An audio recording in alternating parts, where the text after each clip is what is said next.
ভালো কিছু ছড়াই দিতে হবে। আর যদি খারাপ কিছু করতে চাই তাহলে নেগেটিভিটি ছড়াতে হবে। আরো শক্তিশালী করার জন্য কাজ করতে চাই, যাতে বাংলাদেশ আন্তর্জাতিক মঞ্চে একটি সুদৃঢ় সম্মানজনক স্থানে প্রতিষ্ঠিত করে।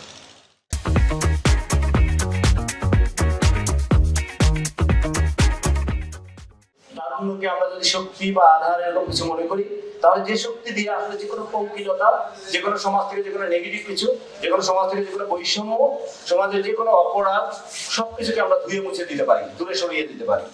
স্বপ্নের বাংলাদেশ বিনির্মাণে আমরা প্রত্যেকেই যার যার অবস্থান থেকে আমরা চেষ্টা করব।